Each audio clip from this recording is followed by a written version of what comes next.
Assalamualaikum warahmatullahi wabarakatuh. Perkenalkan, nama saya Asmalita. Saya perwakilan dari kelompok 1, yaitu rekan-rekan saya itu Aulia Uswatun dan Aji Rizky. Baiklah, di sini kami akan menjelaskan materi tentang penilaian proyek. Oke, di sini pertama apa yang maksud sih dengan penilaian proyek? Oke, di sini Wardani mengungkapkan bahwa proyek adalah penilaian terhadap suatu tugas yang harus diselesaikan dalam periode atau waktu tertentu. Nah, tugas tersebut berupa penyelidik terhadap sesuatu yang mencakup perencanaan, pengumpulan data, pengorganisasian, pengolahan, dan penyajian. Nah, penilaian proyek itu dimaksud untuk mengetahui pemahaman siswa dalam bidang tertentu, kemampuan siswa mengaplikasikan pengetahuan tertentu melalui suatu penyelidikan. Kemampuan siswa memberi informasi tentang sesuatu yang menjadi hasil penyelidikannya. Pada pedoman penilaian kelas 2004, Wardani 2010 menyatakan bahwa 3 hal yang perlu diperhatikan dalam penilaian proyek. Pertama itu kemampuan pengolahan yang meliputi kemampuan dalam memilih topik bila belum ditentukan secara spesifik oleh guru, mencari informasi dan mengelola waktu pengumpulan data serta penulisan laporan. Kemudian relevansi, yaitu kesesuaian dengan mata pelajaran ditinjau dari segi pengetahuan, keterampilan, pemahaman, dan proses belajar siswa. Dan yang ketiga itu adalah keaslian, yaitu proyek yang dilakukan siswa merupakan karya nyata siswa dengan kontribusi guru pada petunjuk dan dokumen.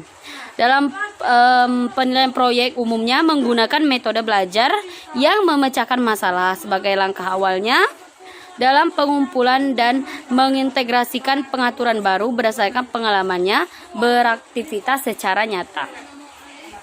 Kemudian karakteristik penilaian proyek yaitu mengintegrasikan pengetahuan dan keterampilan atau skill, kemudian sering digunakan dengan metode kooperatif dan learning, kemudian dapat diterapkan secara untuk individu maupun kelompok. Dalam penilaian proyek, setidaknya ada 3 hal yang perlu kita perhatikan, yaitu kemampuan pengolahan, kemudian ada juga relevansi tadi, kemudian keaslian. Kemudian pengembangan penilaian proyek. Penilaian proyek memberikan kesempatan kepada siswa untuk seoptimal mungkin dapat mengembangkan kemampuan mereka dalam memecahkan konsep sampai dengan aplikasi bahkan menciptakan. Dalam penilaian proyek, guru dapat menilai siswa secara individu maupun kelompok. Sikap siswa terhadap proses pembelajaran juga dapat lebih terpantau. Pelaksanaan penilaian proyek dapat dilakukan oleh siswa secara individu dilakukan dengan mengikuti beberapa tahap. Dalam pelaksanaannya meliputi perencanaan, pengumpulan data, pengorganisasian, pengolahan data, dan penyajian data atau presentasi. Kemudian kriteria penilaian proyek. Pertama, generability. Generability itu project work peserta didik dalam melaksanakan tugas. Kemudian authenticity, itu apakah tugas yang diberikan sudah berupa dengan apa yang sering dihadapinya atau dalam praktek dalam kehidupan sehari-harinya.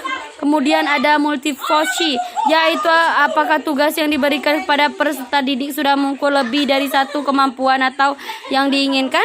Kemudian ada juga teachability, yaitu tugas yang diberikan merupakan tugas yang menghasilkan semakin baik karena adanya usaha mengajar guru di kelas. Dan kemudian ada fairness, yaitu tugas yang diberikan sudah adil untuk semua peserta didik. Jadi tugas tersebut harus sudah dipikirkan apakah semua siswa itu mengerjakan tugas tersebut atau tidak. Kemudian ada feasibility, artinya itu tugas yang diberikan penilaian proyek memang relevan untuk dapat dilaksanakan mengingat faktor-faktor seperti biaya, ruangan, dan lain-lain, atau sumber yang lainnya. Kemudian ada juga scorability. Dalam sebuah penilaian adalah hal yang paling mendasar karena untuk mengetahui valid atau tidaknya suatu penilaian itu.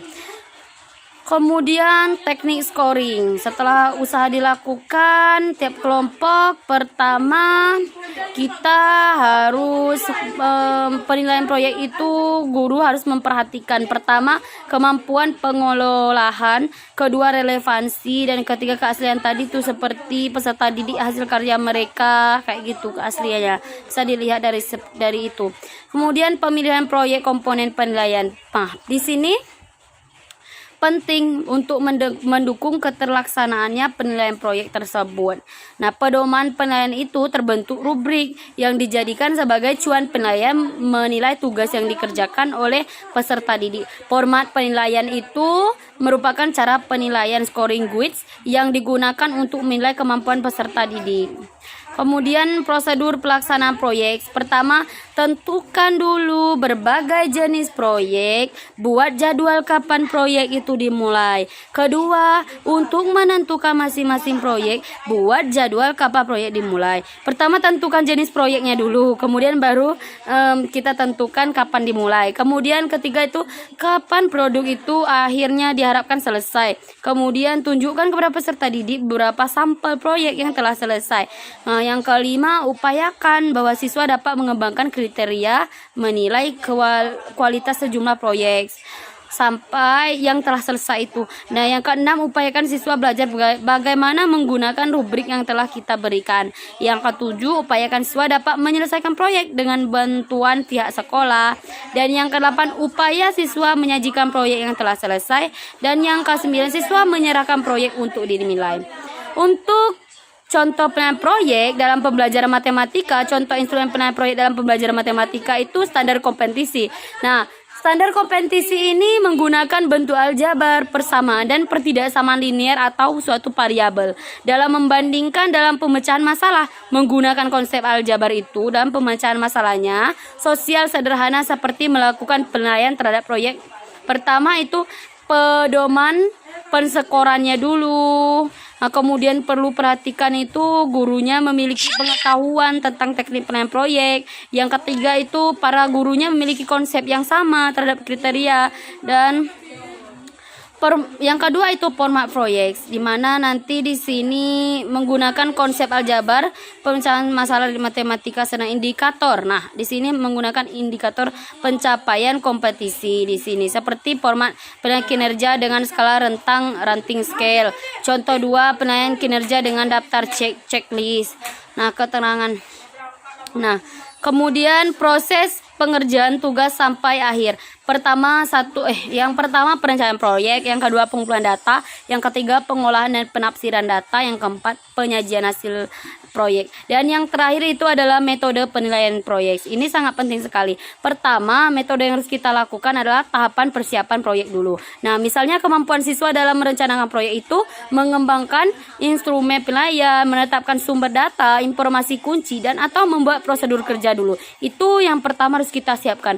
Dan yang kedua, tahap pelaksanaan proyek. Di sini misalnya kemampuan siswa mengumpulkan data itu bagaimana, ketepatan sumber datanya bagaimana, ketepatan data yang dikumpulkan, kelengkapan data, kejelasan data, valid apa tidak, dan keterbacaan biar jelas.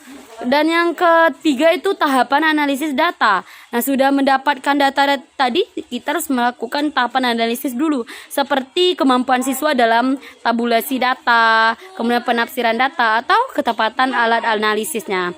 Dan yang terakhir adalah tahapan akhir proyek. Misalnya di sini kemampuan siswa dapat membuat laporan proyek itu. Nah, sistematika laporan, kejelasan laporan, kelengkapan laporan, kemudian kejelasan kesimpulan, kejelasan saran, dan tidaknya sumber pendukung itu. Nah, ini yang sangat penting ya, seperti kita membuat karya ilmiah saja. Oke, mungkin itu saja yang dapat saya sampaikan. Kami dari kelompok 1 mohon maaf apabila terdapat banyak kekurangan. Kami akhiri, wassalamualaikum warahmatullahi wabarakatuh.